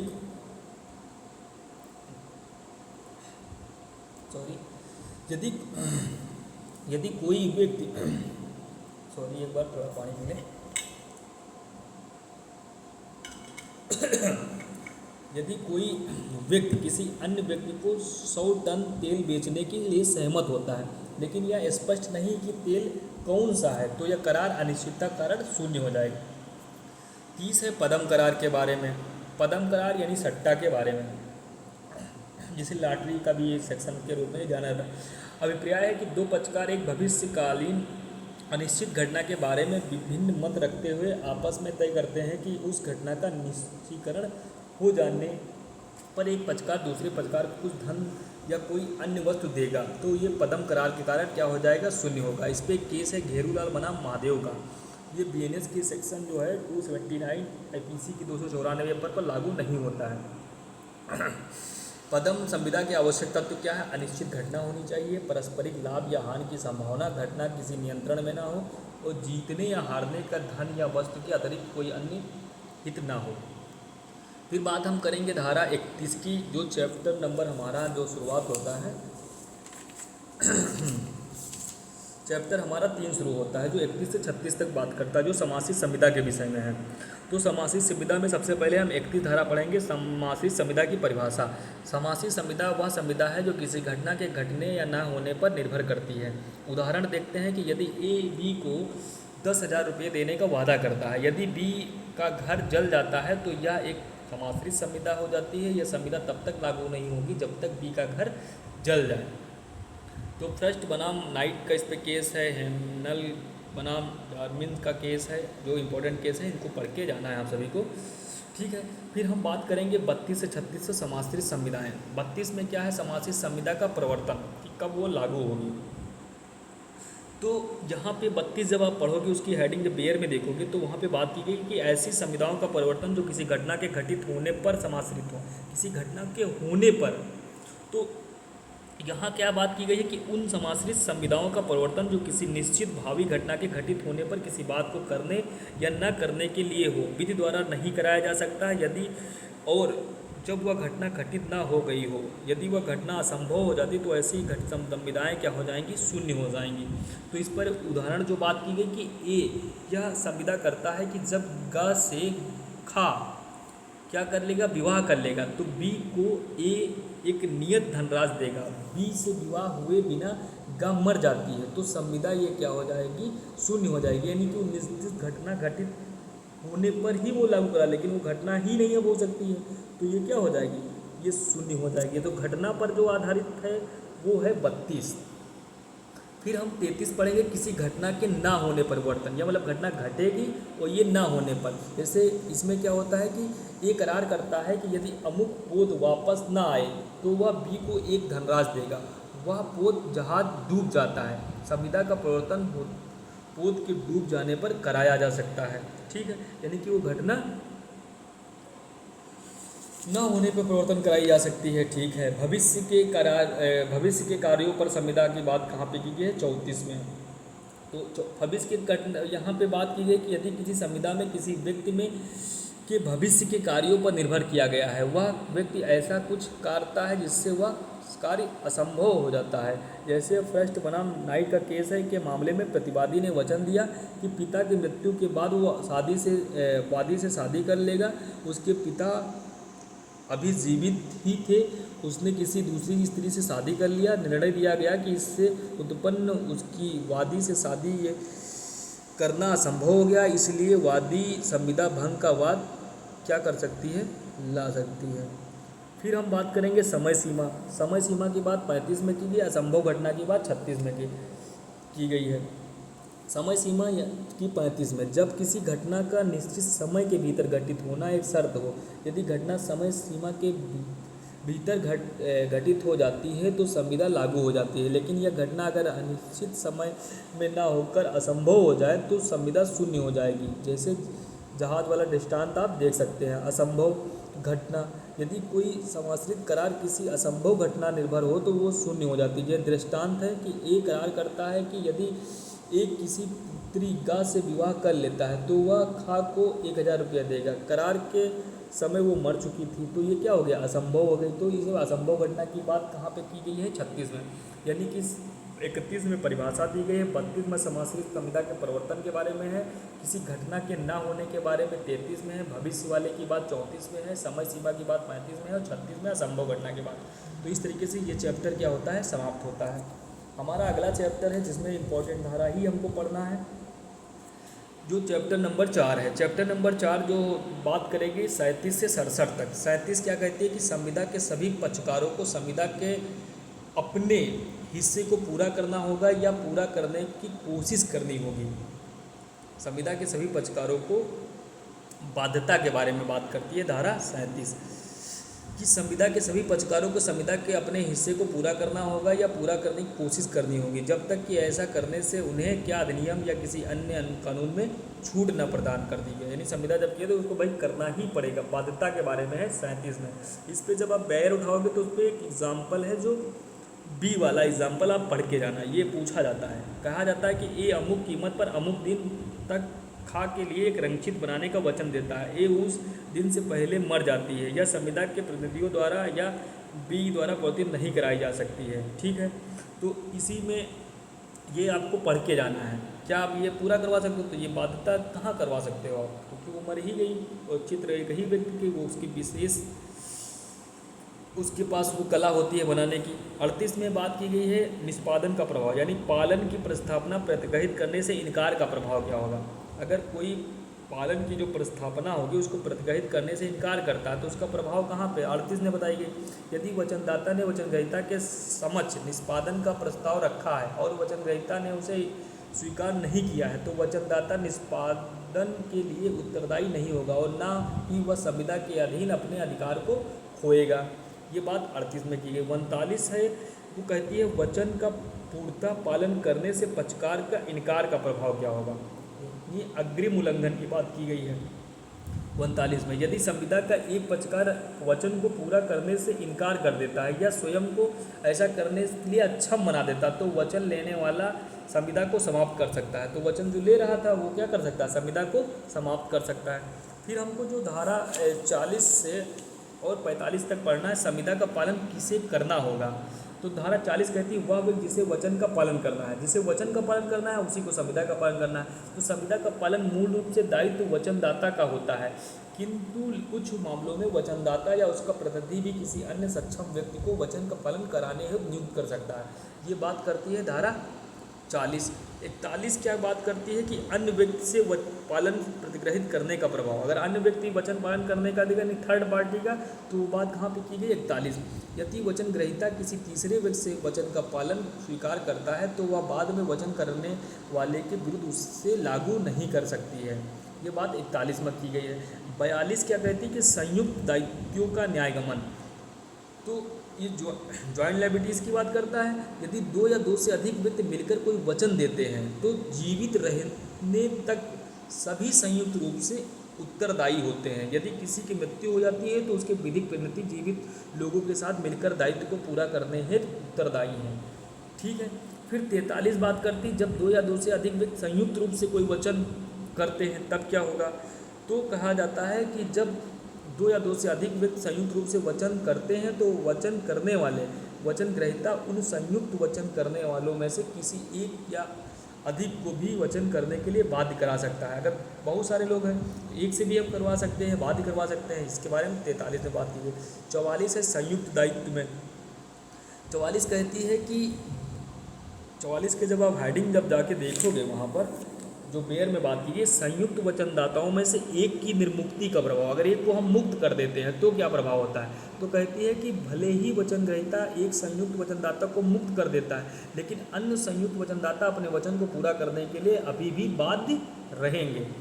45 क्या कहती है, 45 संयुक्त अधिकारों का न्यायगमन कहती है। यदि एक से अधिक व्यक्तियों को एक वचन दिया गया है तो उसके अधिकार उसके संयुक्त जीवन काल तक साथ रहते हैं और मृत्यु के बाद वे मृतक के प्रतिनिधियों को जीवित व्यक्ति के साथ या फिर सभी के प्रतिनिधियों को संयुक्त रूप से प्राप्त हो जाते हैं। 45 तक हो गई बात। अब 46 से बात की गई है पालन के लिए समय और स्थान। 46 की बात की गई है पालन के लिए समय और स्थान। और ये बात चलती है आपकी 50 तक, 46 से। तो 46 क्या बात करती है? 46 बात करती है वचन पालन के लिए समय जहाँ की पालन के लिए आवेदन न किया जाना हो और कोई समय विनिर्दिष्ट ना हो। जब आप बेयर पढ़ोगे तो उसमें बात यही कहेगी कि वचन पालन के लिए समय और स्थान जहाँ की पालन के लिए समय विनिर्दिष्ट है और आवेदन न किया गया हो, तब क्या होगा? तब कहा जाता है कि वचनदाता को वचनग्रहीता के बिना ही अपना वादा पूरा करना है तो उसे उचित समय के भीतर पूरा करना है। उचित समय क्या है या प्रत्येक मामले और तथ्यों पर तय किया जाता है। ठीक है। 47 बात करता है कि वचन पालन 47 बात करता है कि वचन पालन समय और स्थान के बारे में बात करता है कि वचन पालन के समय और स्थान जहाँ की पालन के लिए समय निर्दिष्ट हो, आवेदन न किया जाना। ठीक है। 49 भी ज़्यादा आपसे पूछी नहीं जाती है, एक बार देख लेना। 50 भी ज़्यादा पूछी नहीं जा रही है, बहुत ज़्यादा यहाँ पढ़ने की ज़रूरत नहीं है। 51 पढ़ लेना क्योंकि 51 पूछी गई है। 51 क्या है? पारस्परिक वचन। जब आप वहाँ पर पढ़ोगे तो वचनदाता पालन वचनकारी वचनों के बारे में है। वचनदाता पालन करने के लिए आबद्ध नहीं है तब तक कि वचनकारी वचनग्रहीता पालन के लिए तैयार और रजामंद ना हो। तो यानी कि पारस्परिक वचन के बारे में यानी व्यतिकारी वचन के बारे में बात कहाँ की है? 51। जब किसी संविदा में पारस्परिक वचन होते हैं जिनका पालन एक साथ किया जाना है तो वचनदाता को तब तक अपना वचन पूरा करने की आवश्यकता नहीं होती है जब तक पारस्परिक वचनग्रहीता भी अपना वचन पूरा करने के लिए तैयार ना हो। ये बात कहाँ की गई? 51। 52 में निष्पादन का क्रम। यदि पारस्परिक वचनों के एक संविदा में निष्पादन का क्रम स्पष्ट रूप से विनिर्दिष्ट हो तो उसी क्रम में पालन करना चाहिए। बात कहाँ पे की गई है? 52 में। उदाहरण यहाँ पे बात की गई है कि यदि एक संविदा में कहा गया है कि एक पक्षकार को पहले माल प्रदान करना है और फिर दूसरे को पक्षकार को भुगतान करना है तो निष्पादन का पालन उसी क्रम में करना होगा। 53 बात करती है पारस्परिक संविदा का शून्यकरणी होना, कि वो कब शून्यकरणी हो जाएगी? जब किसी संविदा में पारस्परिक वचन होते हैं और एक पक्षकार दूसरे पक्षकार को अपने वचन को पूरा करने से रोकता है तो संविदा दूसरे पक्षकार को विकल्प द्वारा शून्य हो जाती है। ये बात 53 में की गई। 54 आप सभी देख लेना। फिर हम आप डायरेक्ट बात करेंगे इसकी जो धारा है 60 पे। 60 से क्वेश्चन बनता है। 60 क्या कहती है? जहाँ भुगतान का उल्लेख नहीं की गई उस जहाँ पर भुगतान का उल्लेख नहीं किया गया है किस ऋण के लिए, वहाँ लेनदार अपने विवेकानुसार क्या उस ऋण का भुगतान लगा सकता है। जैसा ए को बी से 10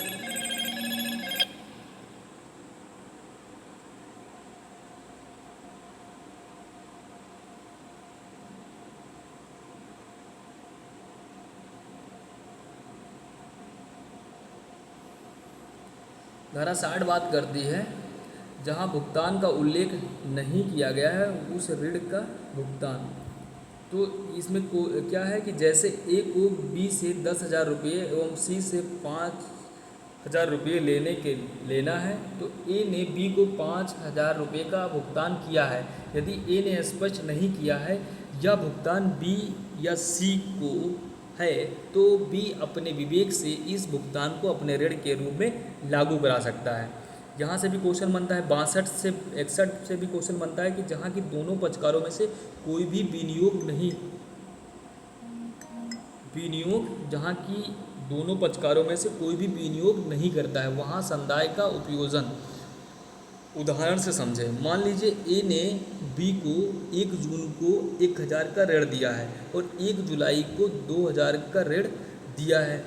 1 अगस्त को ए बी को 2,000 का भुगतान करता है लेकिन वह नहीं बताता है कि यह किस ऋण का भुगतान है।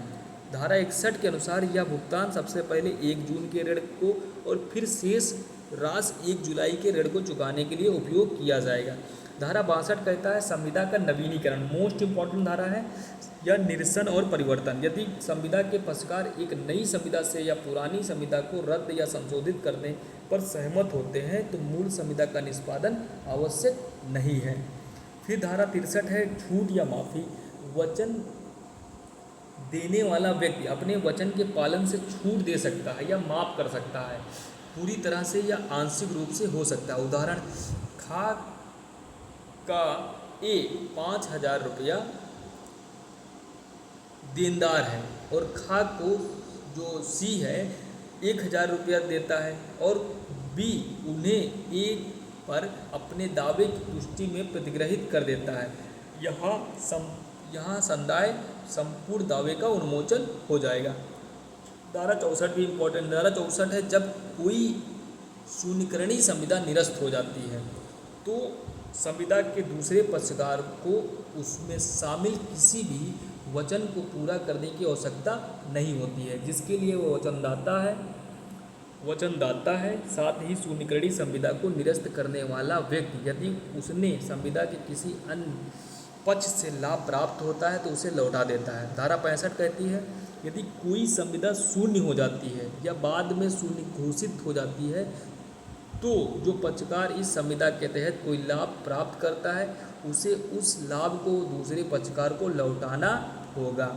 दृष्टांत यहाँ पर है कि बी के यह वचन देने के प्रतिफल स्वरूप कि ए की पुत्री सी से विवाह कर लेगा और बी को ए 1,000 रुपये देगा। वचन के समय सी मर चुकी है तो करार शून्य होगा। अब ए 1,000 रुपये बी को वापस लौटाना होगा। ठीक है। निरसन की सूचना को उसी तरीके से दिया जाना चाहिए जैसे कि किसी प्रस्ताव को दिया जाता है, जिसका मतलब यह है कि निरसन की सूचना उस पक्ष को दिया जाना चाहिए जो संविदा को रद्द करना चाहता है। 67 कहती है, पालन के लिए युक्त स्वीकार्य वचन क्या है को देने में वचन ग्रहीता की उपेक्षा का प्रभाव क्या होगा। तो उपेक्षा का प्रभाव है कि ए ने बी को एक मशीन बनाने का वचन दिया। ए ने मशीन के लिए आवश्यक सामग्री उपकरण उपलब्ध कराने की सहमति दे दी, लेकिन बी ने उस सामग्रियों और उपकरणों को प्रदान नहीं किया जो आवश्यक थे। यदि ए मशीन बनाने में विफल रहता है तो ए बी की उपेक्षा के कारण माफ़ कर दिया जाएगा। चैप्टर नंबर हमें 5 पढ़ना है, जो ये भी बहुत इम्पोर्टेंट है। चैप्टर नंबर 5 जो शुरुआत होता है धारा 68 से, जो बात करता है संविदा द्वारा सृजित संविदाओं के सादृश्य कतिपय संबंधों के विषय में, जो आपको बात करेगा। ये जो हम एक यहाँ पर क्या बात की गई 68 में, अनुबंध करने से असमर्थ, यानी कि 68 करता है कि संविदा करने में असमर्थ व्यक्ति को या उसके प्रलेख प्रदाय की गई आवश्यकताओं वस्तुओं के लिए दावा, यानी ये तो बात की जाती है कि संविदा करने में असमर्थ व्यक्ति को या उसके लेखे प्रदाय की गई आवश्यक वस्तुओं के लिए दावा। यह धारा उन व्यक्तियों पर लागू होती है जो किसी कारण से संविदा करने में सक्षम नहीं है, जैसे कि पागल, नाबालिग, मानसिक रूप से अस्वस्थ व्यक्ति।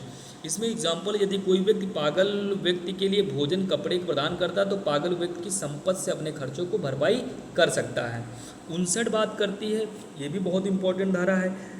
ये बात करती है, यदि कोई व्यक्ति किसी अन्य व्यक्ति की ओर से धन का भुगतान करता है जिसे भुगतान करने के लिए वह कानूनन बाध्य है तो वह दूसरे व्यक्ति से प्रतिपूर्ति पाने का हकदार है। उदाहरण, एक जमींदार ए को सरकार की भूमि राजस्व का भुगतान करना होता है।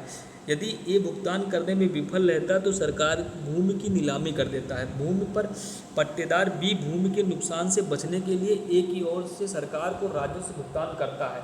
ऐसे में बी ए से उस धन की प्रतिपूर्ति मांग सकता है और उसे भुगतान किया जाएगा। धारा 70 भी बहुत इम्पॉर्टेंट है। ये बात कहती है कि अनुग्रहित कार्य का फ़ायदा उठाने वाले व्यक्ति की बाध्यता क्या है। यदि कोई व्यक्ति विधिपूर्वक किसी दूसरे व्यक्ति के लिए कोई कार्य करता है, यदि कोई वस्तु देता है बिना किसी अनुग्रहकारी आशय के और दूसरा व्यक्ति जिसका लाभ उठाता है तो दूसरा व्यक्ति पहले व्यक्ति को उस कार्य या वस्तु के लिए प्रतिकर देने के लिए बाध्य है। दृष्टांत क्या है, एक व्यापारी एक कुछ माल बी के गृह पर भूल से छोड़ दे जाता है। बी उस माल को अपने माल के रूप में इस्तेमाल करता है। इस मामले में बी ए को भुगतान करने के लिए बाध्य है क्योंकि बी ने ए के माल का लाभ उठाया है। यहाँ तक क्लियर हो गया आप सभी को। फिर धारा 71 है। धारा 71 क्या कहती है, बहुत इंपॉर्टेंट ये भी धारा है, कई बार ये क्वेश्चन पूछा गया है। माल पड़ा पाने वाले का उत्तरदायित्व। जो व्यक्ति किसी दूसरे का माल पड़ा पाता है और उसे अपने कब्जे में ले लेता है, उस माल को उस असली मालिक के पास लौटाने का प्रयास करे, उसे सुरक्षित रखे। ये बात कहाँ पे की है? 72 क्या कहती है? उस व्यक्ति का दायित्व जिसको भूल से या प्रपीड़न के अधीन धन का संदाय या चीज़ों का प्रदान किया गया है। ठीक है, तो यहाँ पे क्या किया गया कि जो व्यक्ति गलती से ज़बरदस्ती प्रपीड़न से धन या वस्तु प्राप्त करता है उसे वापस करने के लिए बाध्य है। तो इस तरीके से हमने ये चैप्टर समाप्त कर लिया। चैप्टर नंबर 6 भी बहुत इम्पॉर्टेंट है, इसमें बहुत ज़्यादा धाराएं नहीं हैं, परेशान होने की बात नहीं है। ये बात क्या करता है कि संविदा भंग से कारित हानि या नुकसान के लिए मतलब क्षतिपूर्ति की बात यहाँ पे की गई है। संविदा भंग से कारित नुकसान या हानि या नुकसान के लिए प्रतिकर। जब संविदा का उल्लंघन होता है तो नुकसान या क्षति का आकलन किया जाएगा और प्रभावित पक्ष को क्षतिपूर्ति दी जाएगी। केस इस पर बहुत इम्पोर्टेंट है, आप सभी एक बार जो है इस पर जो सिद्धांत है हैंडले बनाम वेक्सलैंड का मतलब केस है, इसको आप सभी लोग देख लेना एक बार, ये मोस्ट इम्पॉर्टेंट है। यानी कि केस है धारा 73 का उपबंध हैंडले बनाम वेक्सलैंड के सिद्धांत पर आधारित है। धारा 74 कहती है, क्या कहती है? धारा 74 भी हम सभी लोगों को देख लेना है, इस पर भी बहुत इम्पोर्टेंट धारा है। 74 बात करती है जहाँ की शस्त्र का अनुबंध है वहाँ संविदा के लिए प्रतिकर। जहाँ पर दंड के लिए अनुबंध है वहाँ पर संविदा का प्रतिकर क्या होगा? यदि संविदा में उल्लंघन के लिए पहले से कोई निश्चित राशि या जुर्माना तय किया गया है तो धारा 74 के अनुसार पीड़ित पक्ष को केवल वही मुआवजा मिलेगा जो संविदा में तय हुआ है, भले उससे वास्तविक नुकसान ज़्यादा हुआ है। धारा 75 कहता है, धारा 75 क्या बात कहती है कि संविदा को अधिकार पूर्व विखंडित करने वाला पक्षकार प्रतिकार का हकदार है। यदि किसी संविदा को किसी पक्षकार द्वारा सही तरीके से रद्द किया गया तो उसे संविदा की गैर पूर्तिकरण हुई क्षति के लिए मुआवजा पाने का अधिकार है। ये धारा कौन सी कहती है? 75 कहती है। इस पे क्वांटम मेरिट का सिद्धांत है।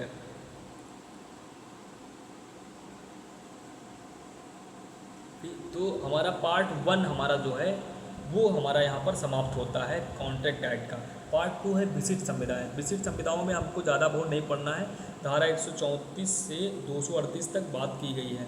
पार्ट 2 में हमको छतपूर्व संविदा की कभी कभी परिभाषा हमसे पूछ लेती है कि छतपूर्व की परिभाषा कहाँ पे की गई। छतपूर्व की परिभाषा, छतपूर्व संविदा ऐसी संविदा होती है जिसके द्वारा एक पक्षकार दूसरे पक्षकार को वचनदाता के आचरण या किसी अन्य व्यक्ति के आचरण से होने वाली क्षति से बचाने का वादा करता है। उदाहरण हम देखते हैं कि ए बी को छतपूर्व का वादा करता है कि यदि बी को सी के कारण कोई नुकसान होता है तो ए उसे छतपूर्व देगा या छतपूर्व संविदा हो गई।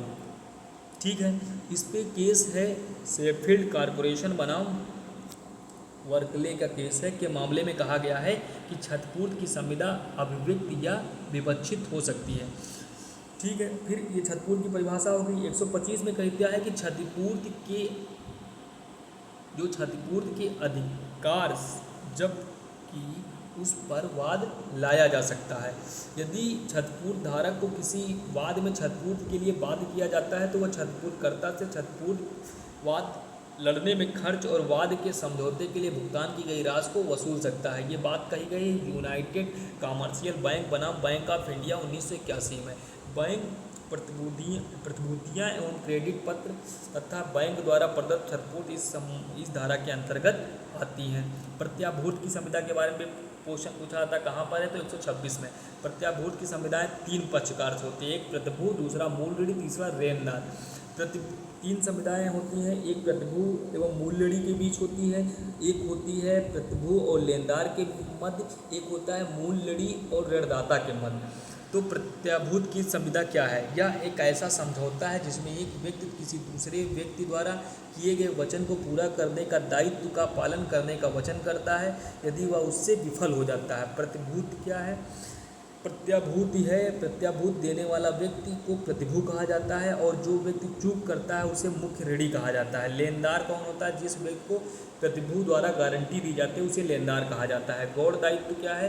प्रतिभू का दायित्व गौड़ होता है, यानी कि उसे केवल तभी भुगतान करना पड़ता है जब मुख्य ऋणी भुगतान करने में विफल होता है। ये बात कहाँ पे की गई? स्टेट बैंक ऑफ इंडिया बनाम मूला सहकारी जो है सरकारी एक कारखाना है लिमिटेड के बाद में कहा गया है। बैक गारंटी एक पृथक व्यवहार। धारा 127 भी पूछी जाती है। प्रत्याभूत के लिए प्रतिफल, धारा 127 मोस्ट इम्पॉर्टेंट है। तो धारा 127 क्या कहती है? प्रत्याभूत के लिए प्रतिफल, मूल ऋणी के लाभ के लिए किया गया कोई भी कार्य या दिया गया कोई वचन प्रतिभू के वचन के लिए पर्याप्त प्रतिफल माना जाता है। उदाहरण आप सभी लोग देख लेना, इंपॉर्टेंट है। प्रतिभू का दायित्व भी पूछा जाता है, कहाँ पर है? 128 में कई बार पूछा गया। अगर मुख्य ऋणी अपनी जिम्मेदारी पूरी नहीं करता है तो प्रतिभू को उसको जिम्मेदारी को पूरा करना होगा।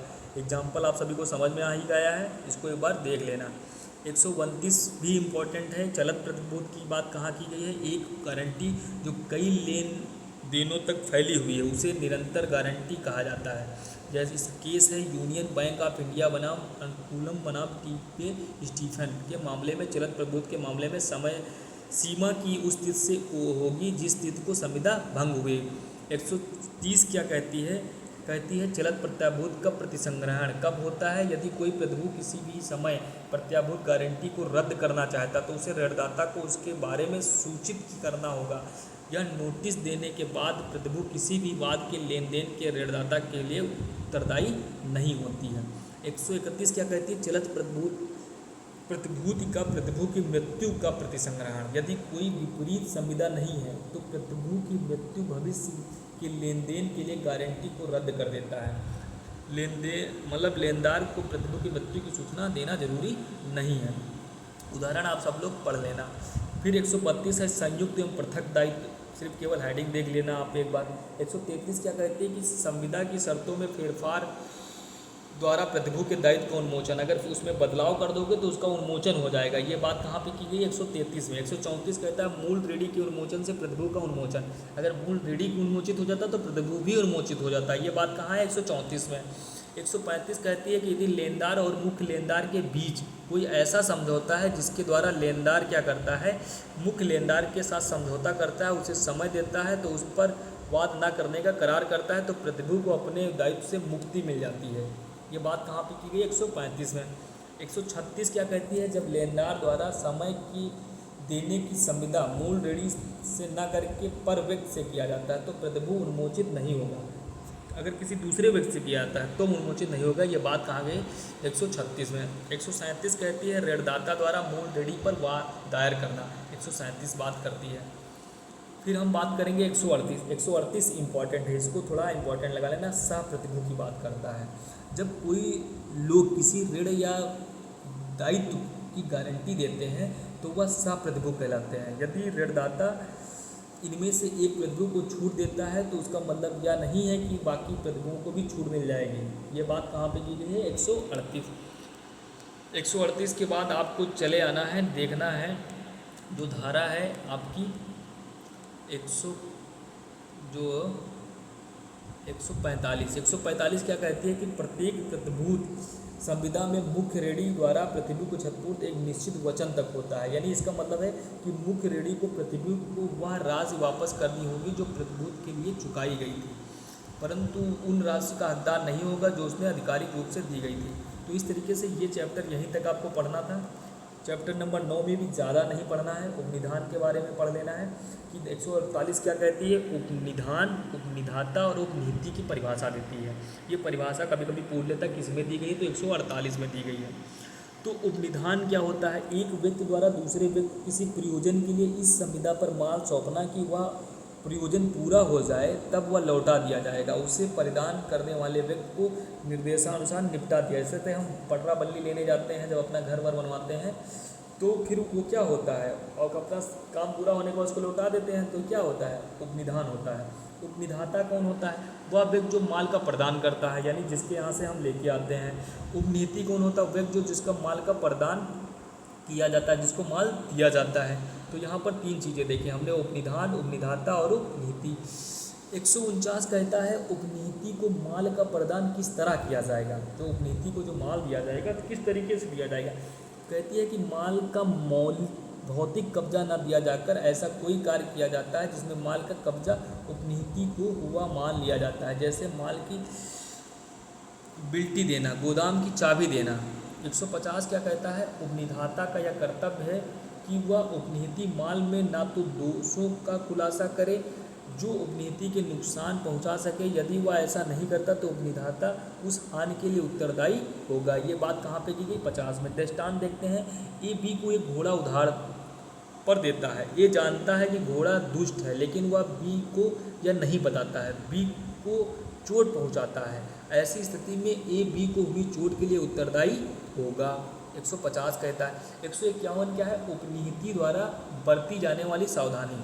उपनिहित माल को सुरक्षित रखने एवं देखभाल करने की जिम्मेदारी होती है। ये बात इंपॉर्टेंट है 151 में। 151 क्या कहती है? उसकी सावधानी बरतेगी। अब इसके बाद यहाँ से ज़्यादा सेक्शन क्वेश्चन हमसे नहीं पूछा जाता है। क्वेश्चन हमसे यहाँ पे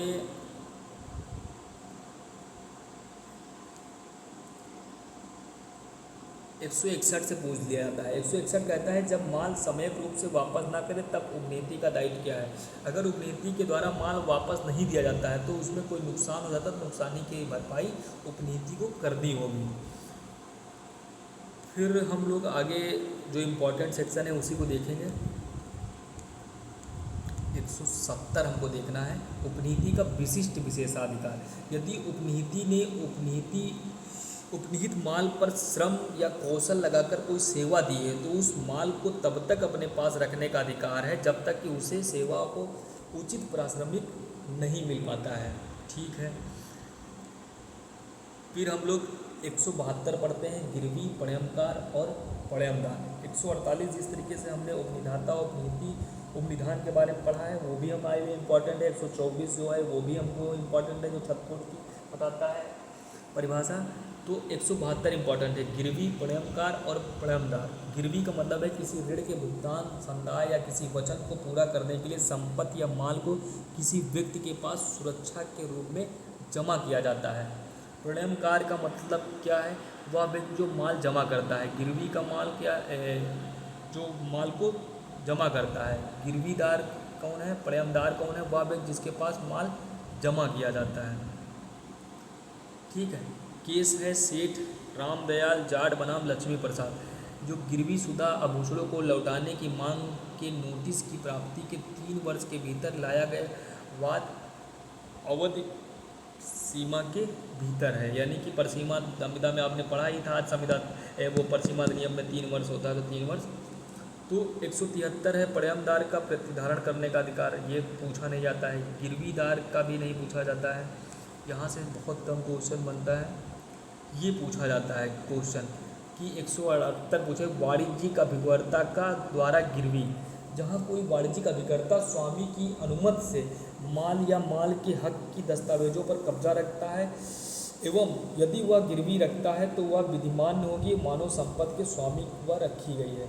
वाणिज्यिक एजेंट के मतलब है कि भारतीय माल विक्रय अधिनियम 1930 में जो परिभाषित किया गया है। ठीक है। तो यहाँ तक के हम सारी बातों को क्लियर कर रहे हैं और उसके बाद हमको जो है डायरेक्ट अभिकरण के बारे में पढ़ लेना है कि अभिकरण की बात कहाँ पे की गई है। चैप्टर नंबर 10 अभिकर्ताओं की नियुक्ति और प्रतिकार। इसकी परिभाषा हमको कहाँ पे दी गई? 182 में। 148 याद करना है, 182 याद करना है और अभी आपने 171 पढ़ाई है उसको याद करना है। 182 क्या करता है? अभिकर्ता और मालिक की परिभाषा। अभिकर्ता कौन होता है? अभिकर्ता वह व्यक्ति होता है जिसे किसी दूसरे के लिए काम करने या किसी तीसरे व्यक्ति के साथ लेन देन में किसी दूसरे का प्रतिनिधित्व करने के लिए नियुक्त किया जाता है तो उसे अभिकर्ता कहा जाता है। मालिक कौन होता है? मालिक वह व्यक्ति होता है जिसके लिए एजेंट काम करता है या जिसका प्रतिनिधित्व एजेंट करता है। ठीक है। अभिकर्ता 183 और जो है 184 में अभिकर्ता कौन नियोजित कर सकता है? कोई भी व्यक्ति जो स्थानीय विधि के अनुसार वयस्क एवं स्वच्छित व्यक्ति हो वह अपनी ओर से कार्य करने के लिए एजेंट नियुक्त कर सकता है। ये बात कौन करती है? 184 करता अभिकर्ता कौन हो सकता है? वयस्क एवं स्वच्छित व्यक्ति हो सकता है, अभिकर्ता हो सकता है। फिर 185 कहता है अभिकरण एजेंसी के लिए किसी प्रतिफल की आवश्यकता नहीं है। किसी को एजेंट नियुक्त करने के लिए उसे इसके बदले कुछ देने की ज़रूरत नहीं। ये बात कहाँ पे है? 185 में ये बात इम्पॉर्टेंट है, पूछी जाती है। 186 कहती है कि अभिकर्ता का प्राधिकार अभिव्यक्त या विवक्षित होता है। ये बात कहाँ पे की गई है? 186 में। फिर यहाँ से हम जब आएंगे तो 200 के ऊपर हमसे 1-2 क्वेश्चन पूछे गए हैं। 200 में 201 पूछा गया है कि अभिकरण का पर्यवसान कब हो जाता है, अभिकरण कब समाप्त होगी। मालिक द्वारा अपना अधिकार वापस लेने पर, अभिकर्ता द्वारा एजेंसी का त्याग करने पर, एजेंसी का कारोबार पूरा होने पर, स्वामी एजेंट की मृत्यु पर, पागलपन पर, दिवालिया एजेंसी पर होगा। फिर हम लोग यहाँ पर जो है जो इस तरीके से मतलब जहाँ से बहुत ज़्यादा क्वेश्चन नहीं बनते हैं, एक धारा हमको और देखना है 211। 211 कहता है मालिक के कारोबार के संचालन में अभिकर्ता का कर्तव्य क्या है। एजेंट का अपने मालिक के व्यवसाय को उसके निर्देशों के अनुसार निर्देश न होने की स्थिति में व्यापार की प्रथा अनुसार कार्य का संचालित करेगा। ये एक बार क्वेश्चन पूछा गया है 211 से। फिर उसके बाद हम बात करेंगे 200 जो है 23 से क्वेश्चन बना है 23। यदि अभिकर्ता अपने मालिक के निर्देश पर सद्भावनापूर्वक कार्य करता है तो मालिक एजेंट को उस कार्य के परिणाम स्वरूप होने वाली किसी भी नुकसान या क्षति के लिए क्षतिपूर्ति देने के लिए बाध्य होगी, भले उसे तीसरे व्यक्ति को नुकसान हो। तो इस तरीके से इतनी ही धाराओं से यहाँ पर क्वेश्चन बनता है। तो ये सारी धाराएं आपकी जो है समाप्त होती हैं। और इस एक्ट में जितना क्वेश्चन बन रहा है सारा मैंने लगभग आपको रिवीजन करवा दिया है। तो अगला जो हम वीडियो बनाएंगे वो आप सभी को जानकारी दे देंगे और आप सब अपनी तैयारी को मजबूत करिए और रिवीजन करिए। हम टीपीए पर एक आपको इसी तरीके की वीडियो दे देंगे जो रिवीजन के लिए ज़रूरी होगा। तो धन्यवाद दोस्तों, आप सभी ने धैर्य बनाकर हमें सुना, इसके लिए बहुत बहुत धन्यवाद। जय हिंद।